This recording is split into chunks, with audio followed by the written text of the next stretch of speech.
In the cold silence of deep space, a strange signal echoed through the darkness. It wasn't human, it wasn't alien either, not in any way known to the galaxy. It was old, and very dangerous.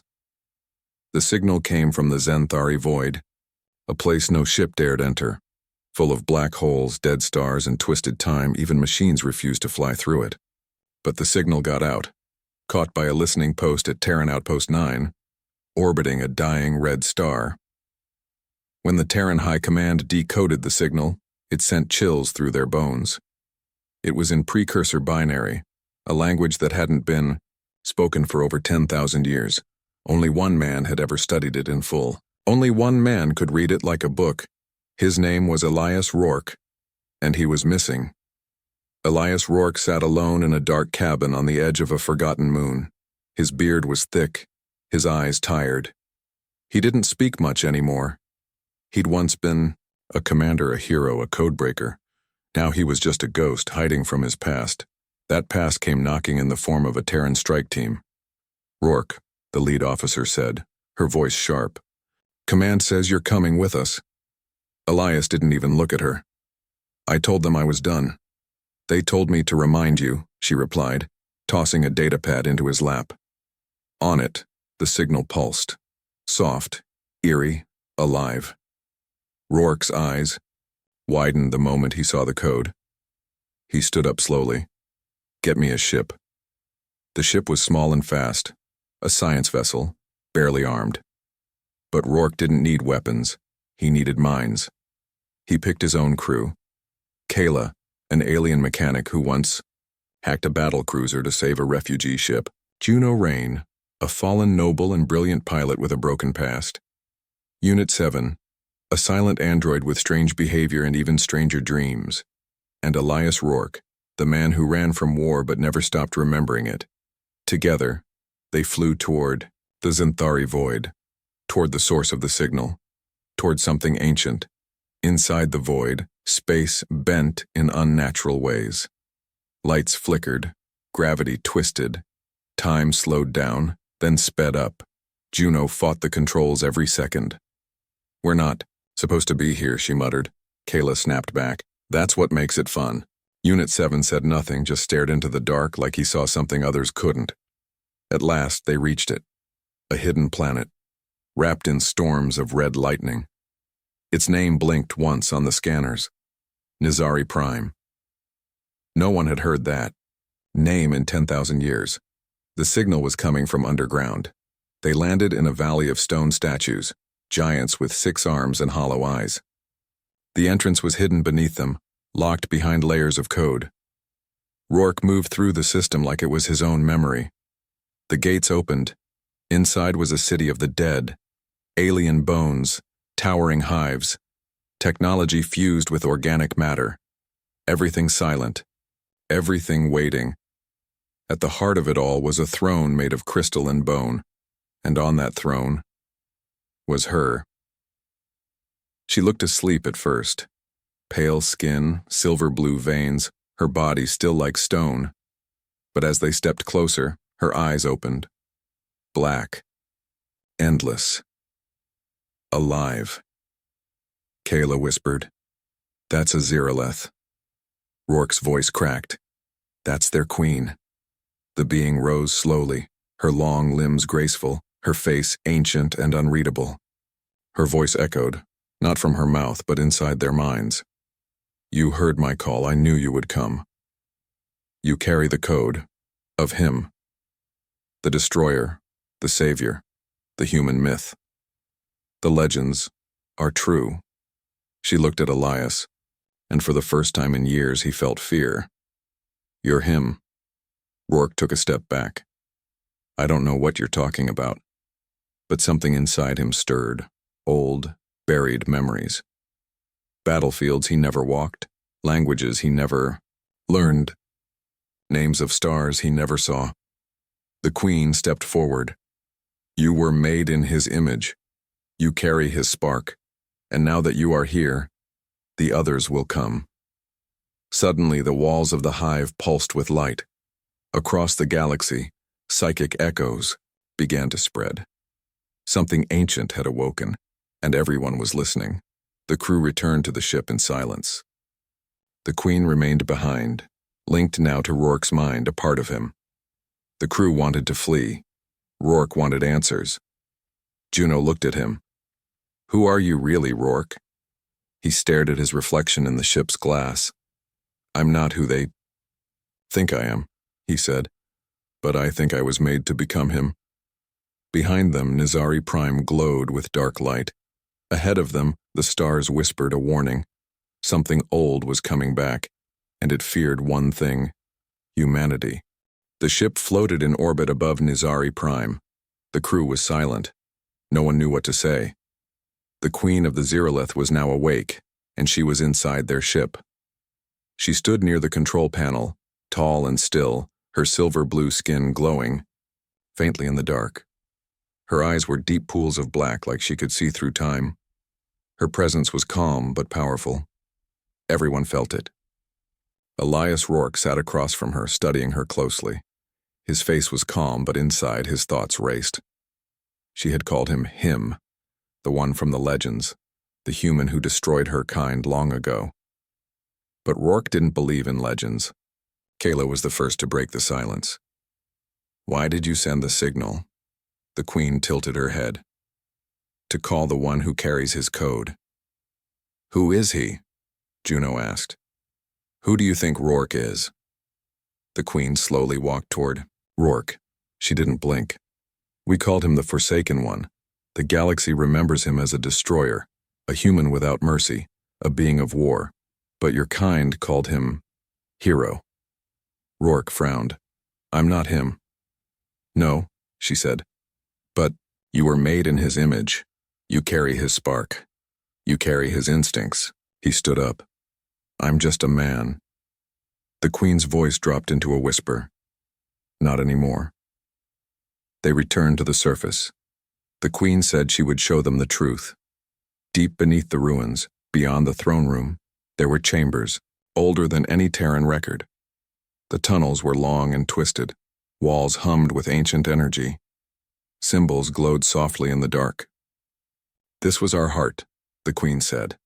"The place where we built mines." They reached a chamber filled with strange machines, some organic, some metallic. In the center was a stasis pod, shaped like a human coffin. Rourke stepped closer. The pod opened. Inside was a suit of armor. It was sleek, black, and covered in symbols no one could read. It looked like it had been waiting. Kayla gasped. "That's precursor tech." "No," the Queen corrected. "That was his."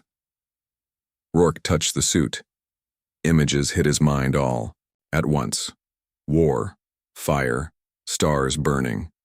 He saw alien fleets crumbling, planets screaming, and one man, alone, standing in the center of it all. His face looked like Rourke's. He pulled his hand away, breathing hard. "That's not me." The Queen touched his temple gently. "But it's inside you." Rourke stepped back. "Why me? Why now?" "Because the ones who feared him still live," she said. "And now they know you're back." Suddenly, Unit 7, the android, turned his head sharply. Multiple signals incoming. Back at the ship, the sensors screamed. 3 ships dropped out of warp.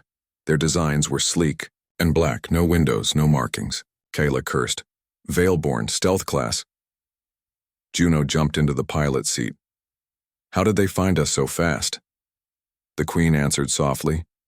"Because I woke the hive mind. They felt me. And now, they come to kill you." The Veilborn. Ships didn't send warnings. They opened fire instantly. The crew scrambled. The ship shook with impact.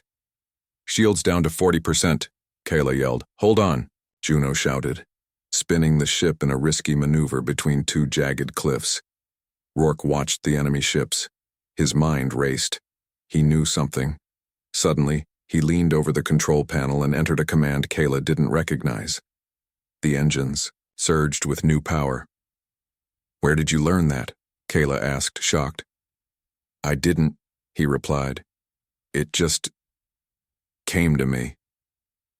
The ship dove into a narrow canyon, dodging plasma blasts. But the Veilborn followed. "We're not going to outrun them," Juno said. "We don't need to," Rourke said. He looked at Unit 7. "Can you override the precursor weapons we saw below?" "Yes," the android said calmly. "If I connect to the Queen." The Queen nodded. "I accept." Unit 7 placed his hand on her shoulder. For a moment, light passed between them. Then the ruins woke up. Giant towers rose from the ground. Ancient cannons powered by forgotten energy roared to life. A wall of fire and light lit up the sky. The first enemy ship exploded instantly. The second tried to escape but was cut down by a beam of light. The third fled. Silence returned. Back on the ship, Kayla was breathing hard. We just used precursor weapons." "No," said the Queen. "We used his legacy." Rourke sat down slowly. His hands trembled. "What's happening to me?" he asked quietly. "You were made to be a memory," the Queen said. "A living weapon. A shadow of the Forsaken One. But now, your choices are your own." Juno walked up. To him. "So what now?" Rourke looked out the window. The stars felt closer now, more alive, more dangerous. "We find out who else remembers," he said, "and what they plan to do." The Queen nodded. "The galaxy will come for you. They will not wait. They will strike." "And I'll strike back," Rourke said, "but not alone." He looked at his crew, broken, strange, loyal. He had questions. He had fears. But one thing was clear. He was no longer running. If the galaxy wanted the Forsaken One back, they were about to see what it meant to face a human legend. End of Part 2. Would you like Part 3 next? Let me know, and I'll continue with the same format. For the first time in years, Elias Rourke felt alive. But he was also being hunted. The battle over Nazari Prime had made something clear to the galaxy. The legend had returned. Now, every old enemy of the Forsaken One was watching, and many were moving. Inside the ship, the crew worked in silence. The Queen stood in the shadows, connected to the systems now, guiding the ship through hidden star lanes. They were heading to a place few knew about, Orion's Grave, a broken star system where ancient ships and secrets were buried. Rourke stood on the command deck, arms crossed, eyes on the stars. Juno stepped beside him. "You okay?" "No," he said honestly. "But I'm learning." She looked at him. "Learning what?" Rourke's voice was low. "That sometimes being hunted teaches you how to hunt back." Kayla was fixing the ship's damaged reactor when a message came through. Not through normal channels. It arrived. In precursor binary, just like the Queen's signal. Rourke walked in, reading the symbols on the screen without thinking. He frowned. "It's a challenge," he said. "A call to meet." "Where?" Kayla asked. "Out there," he said, pointing to a dead zone on the map, in a place called the Furnace Gate. Kayla blinked. "That's Veilborn space. A trap." Rourke nodded. "Exactly. Let's spring it." The crew didn't like the plan, but they followed him. He was changing, fast. His eyes seemed sharper, his instincts stronger. Sometimes he spoke in old tongues without realizing it. Even the Queen noticed. "You are remembering him," she whispered, "piece by piece." Rourke looked at her, his voice firm. "Then I'll take what I need and leave the rest." At the Furnace Gate, the trap was waiting. 5 Veilborn warships circled an old station like sharks. It was a test. They wanted to see what Rourke would do. He didn't wait. He attacked. The Queen activated the ship's ancient core, powering the precursor systems. Unit 7 locked into the weapons grid. Kayla boosted the engines beyond safety limits. Juno flew like a demon. The ship danced through fire. The Veilborn didn't expect aggression. They expected fear. Instead, they got war. Rourke entered the enemy station himself. He wore the ancient armor now, part of him, like skin. It moved, with him, protected him, fed him battle data in his mind. Inside the station, Veilborn warriors waited. But Rourke moved fast. Too fast. He didn't fight like a human anymore. He fought like him. Back on the ship, Kayla tracked his vitals. His heart rate, it's steady. Too steady. Unit 7 watched the screen. He's syncing with the war core. Juno whispered, "Is that a good thing?" The Queen only said, "It is inevitable." In the heart of the station, Rourke reached the control room. A hologram appeared, a Veilborn warlord. Tall, pale, with no mouth and glowing eyes. "You are not him," the warlord said. "You are a copy." "I'm still human," Rourke replied. "That's all I need to be." He raised his hand and activated a code buried deep in the station's core, one the Forsaken One had placed long ago. The station exploded in a flash of blue fire. Rourke flew out seconds before it blew, shielded by a precursor field that responded only to him. Back on the ship, the crew stared at the screen in disbelief. Kayla was speechless. Juno shook her head. Unit 7 simply said, "He survived." When Rourke stepped back aboard, his eyes were glowing faintly. "I don't think they'll underestimate us again," he said. But the victory came with a cost. Across the galaxy, powers began to move. The Varkoth Swarm, who lost a moon to the Forsaken One. The Drexari Empire, whose sun was shattered in the Old War. And worst of all, the Mind Forge, an ancient AI hive that once called humanity a threat to galactic stability. They all remembered. And they all feared one thing, that legends might rise again. The crew gathered in the main chamber. A decision had to be made. "Running won't work," Juno said. "They'll keep coming." Kayla agreed. "We need allies, and a fleet." The Queen nodded. "There are old factions who still believe in the power of humans, even after what he did." Rourke looked at them all. "I won't be a god," he said, "and I won't be a weapon. But I will be a signal." He stepped into the light, voice strong. "If they want to remember the Forsaken One, then let's give them something to fear." From that day, the hunted became hunters. Rourke and his crew began a fire across the stars, raiding hidden outposts, freeing slave colonies, and awakening old war machines. And everywhere they went, whispers follow. Across the stars, the name Elias Rourke spread like wildfire. To some he was a hero, to others, a warning. To the old enemies of humanity, he was something worse than death. He was a reminder that humans do not forget.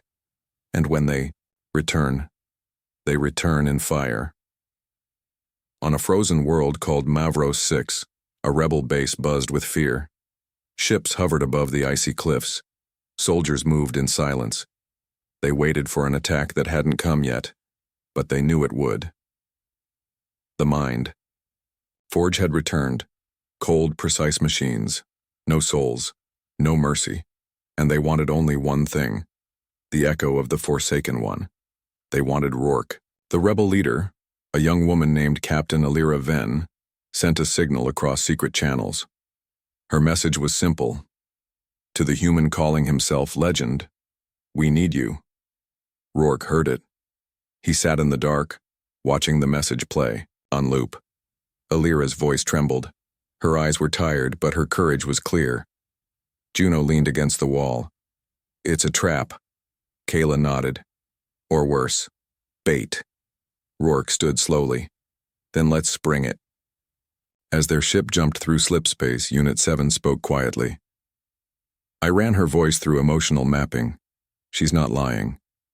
Rourke nodded. That doesn't mean it's safe. The Queen, still silent since the last battle, stepped forward.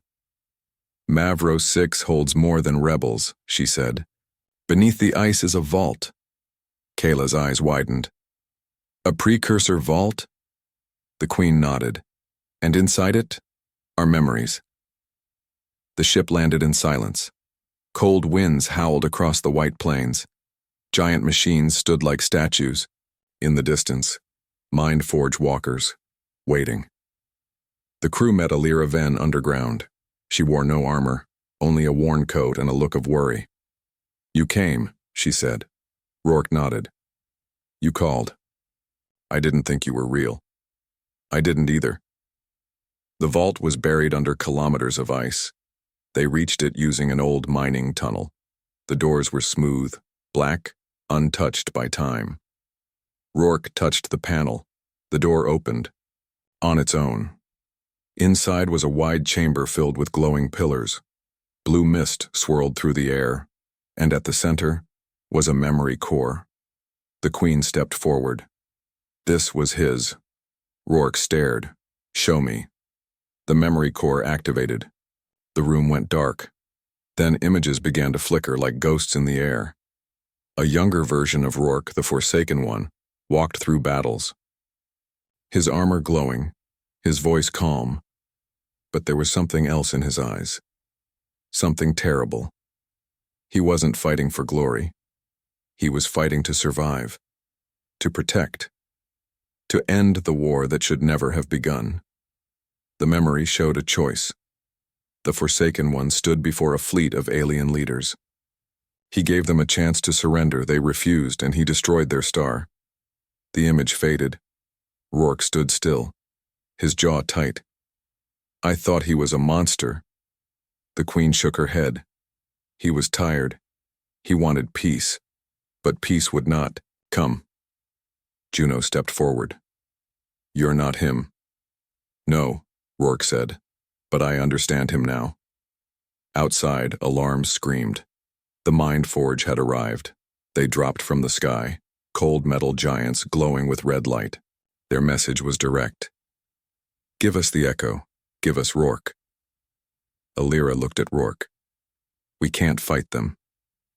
Rourke smiled faintly. "You won't have to." The Queen raised her arms.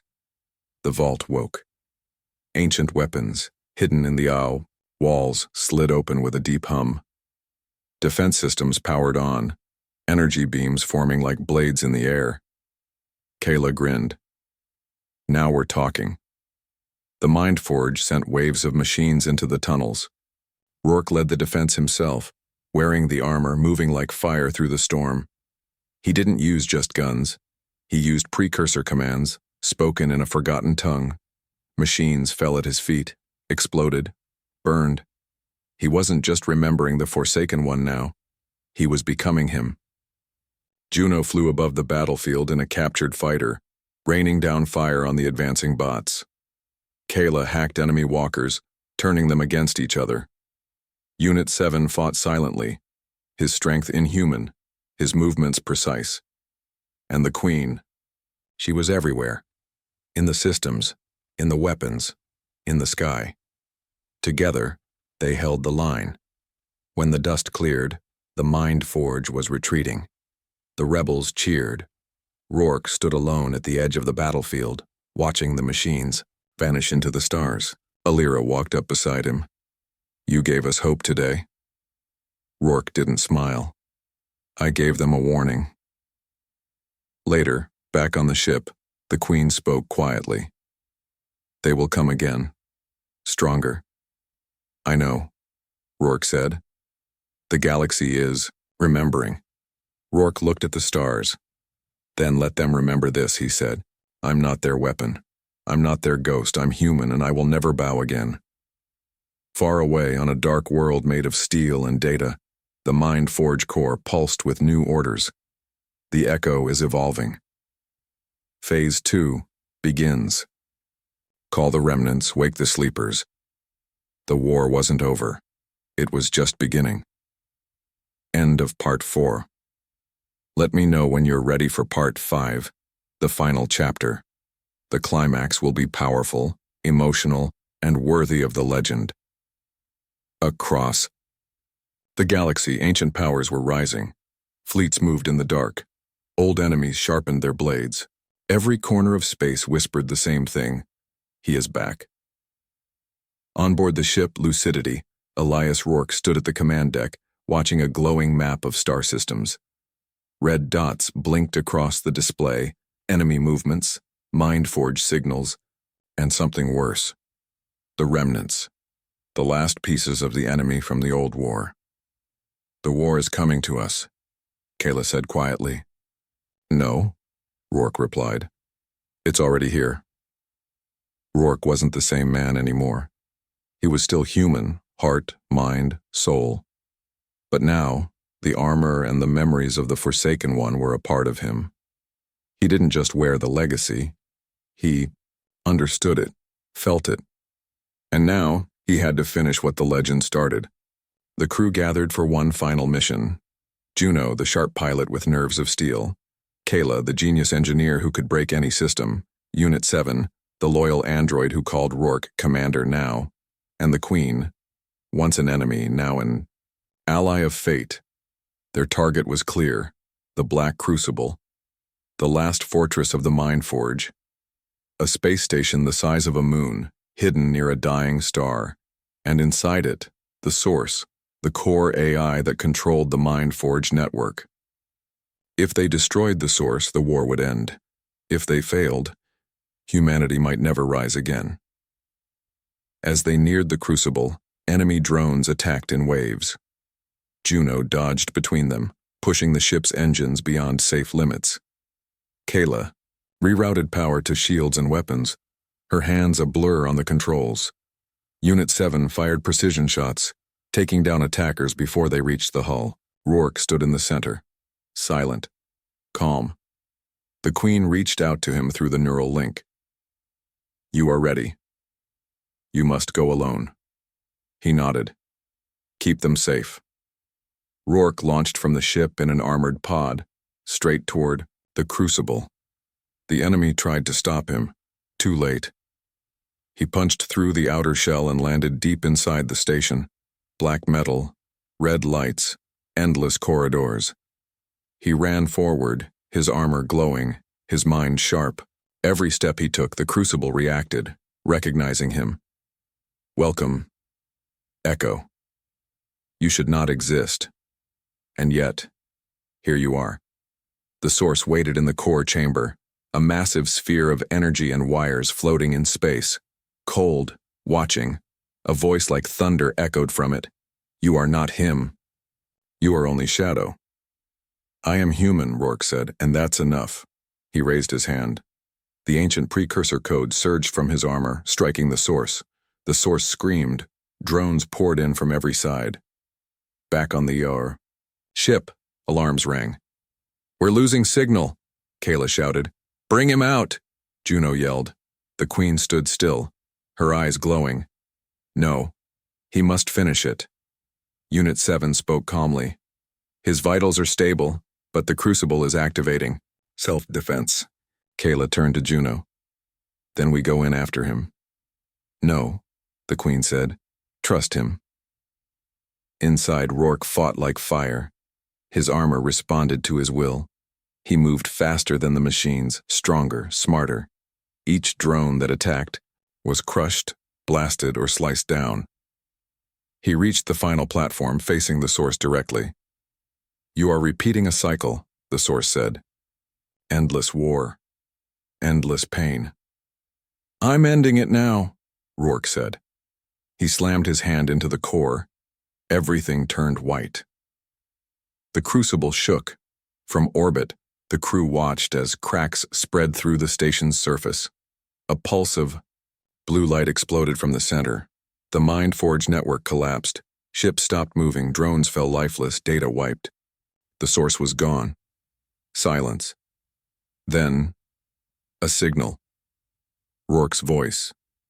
It's done. Juno laughed and cried at the same time. Kayla slammed her fist on the console in joy. Unit 7 said, Objective complete. And the Queen, smiling softly, whispered, The legend lives. They brought Rourke back on board. His armor was scorched, his face bruised, but his eye clear, strong. Juno hugged him before he could speak. Kayla handed him a drink. You scared us, she said. I scared myself, Rourke replied. Later, the galaxy reacted. The Mind Forge crumbled. The Veilborn vanished, The remnants scattered.